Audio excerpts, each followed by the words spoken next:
बिस्मिल्लाहिर्रहमानिर्रहीम। FPSC TGT 2023 females federal public service commission case number फ़लाँ जो है ये आप खुद देख लें।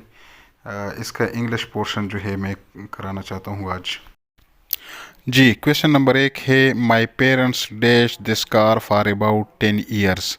तो यहाँ पे जो है have had have been has been none of this. तो यहाँ पे करेक्ट ऑप्शन जो है वो है have had. My parents have had this car for about 10 years. Next question number 2 जो है many things happen dash I left the school. मतलब स्कूल छोड़ने का क्या वजह बना था आपका, ठीक है। Many things happen I dash I left the school because I left the school but I left the school since I left the school none of these। तो since जो है ये करेक्ट ऑप्शन है। many things happen since I left the school मतलब वो starting point है, जब आपने स्कूल छोड़ा है उसके बाद, तो वहाँ पे जो स्टार्टिंग पॉइंट के लिए हम since यूज़ करते हैं, ठीक है। The matter is between, matter किसके दरमियान है, him and me, him and I, him and mine, none of these. तो him and me, none of these ज़्यादातर हर एक में ऑप्शन देता है। फेडरल पब्लिक सर्विस कमीशन में अक्सर नन ऑफ दीज भी दुरुस्त हो सकता है और हर एक क्वेश्चन में तकरीबन ये होता है none of these. Question number 4 है I have never seen him dash that unfortunate happen.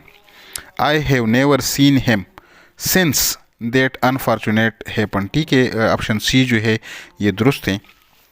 Question number 5 जो है I clicked it because it is. यहाँ पे इस क्वेश्चन में बुक वालों ने गलती की है। यहाँ पे उसका जो दुरुस्त ऑप्शन है वो सी ऑप्शन नहीं है, बल्कि उसका जो है आई clicked it because it is worth seeing sight worth seeing, a sight seeing worth, none of these। इसका जो करेक्ट ऑप्शन है वो बी है। I clicked it because it is a sight worth seeing। worth के बाद जो है फिर पार्टिसिपल वाला ing वाला फॉर्म आएगा वर्ब का, ठीक है, worth seeing। तो इसका करेक्ट ऑप्शन जो है वो बी है। I clicked it because it is a sight worth seeing। Next question number 6 है the examiner dash that the candidate was cheating. The examiner knew, knows, know, none of these. Was है तो आप second past form इस्तेमाल करेंगे, the examiner knew that the candidate was cheating, ठीक है। Question number 7 है if you work in collaboration with dash rapid progress. If you work in collaboration you would make rapid progress, you will make rapid progress, you shall make, none of these। तो if you work simple present tense में दिया है, if you work in collaboration you will make, तो simple past use करेंगे, ठीक है। ये conditional sentences है।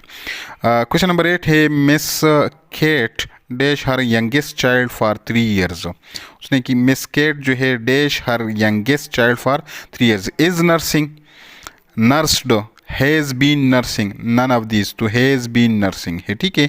प्रेजेंट परफेक्ट कंटिन्यूस टेंस है। Miss Kate has been nursing her youngest child for 3 years. Question number 9 I have some more tea please. ये modal verb का इस्तेमाल है। Could I have some more tea please, ठीक है। तो could यहाँ पे करेक्ट ऑप्शन है। क्वेश्चन नंबर 10 में भी मिस्टेक है, इसको तो देख लें। ये जो है pick out the correct form of following sentences. तो इसका मतलब ये है कि जो एक्टिव पैसिव है people use this footpath all the time. तो इसका खुद देख ले आप। the footpath is used all the time, the footpath is used by the people, this footpath is used all the time, none of these। तो यहाँ पे जो है करेक्ट ऑप्शन सी है। आप देख लें people use this footpath all the time, तो this footpath is used, ठीक है। सिंपल प्रेजेंट फॉर्म है, टेंस है, यूज़ पीपल यूज़। तो यहाँ से this footpath is used all the time, people को हम यहाँ से हटा देंगे और इसका करेक्ट ऑप्शन जो है वो ऑप्शन सी हो जाएगा, ठीक है। क्वेश्चन नंबर 11 है pick out the correct article there was a program on television about dangerous to the environment. The जो है यहाँ पे अपने जगह पे ठीक है, ए ऑप्शन जो है वो करेक्ट, द एनवायरनमेंट, ठीक है। क्वेश्चन नंबर 12 जो है the player as well as the captain dash to win. तो ये सारा जो है प्लेयर और कैप्टन एज वेल एज, तो ये सारे एक ही सब्जेक्ट सिंगुलर सब्जेक्ट को हम कंसीडर करेंगे और ये वांट्स आएगा। ठीक है, तो जब सिंगुलर हो तो फिर हम first form of the verb के साथ एस या ई एस लगाते हैं, तो यहाँ पे एस लगाना है। ठीक है, ईदर आंसर, ईदर ये वर्ड जो है कोई ईदर बोलता है कोई आइदर, तो दोनों ठीक है।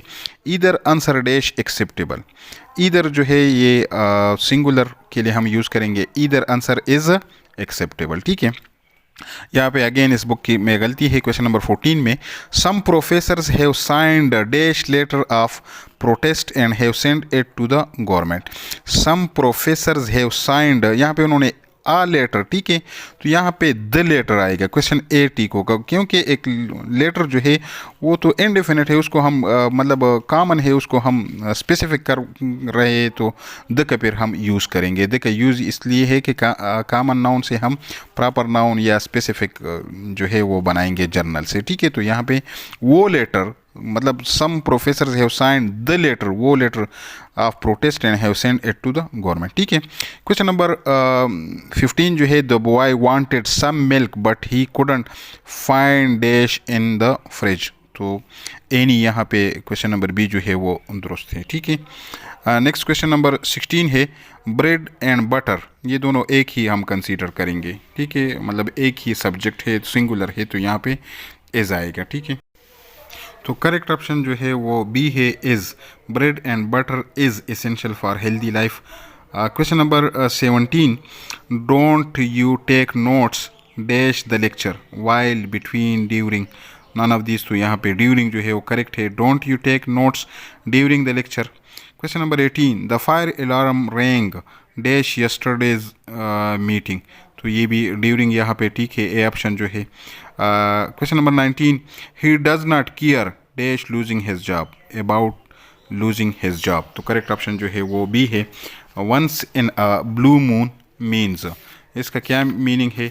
इसके ऑप्शन जो है A often, B frequently, C rare और नॉन ऑफ दिस, तो इसका करेक्ट ऑप्शन जो है ऑप्शन सी है, रियर।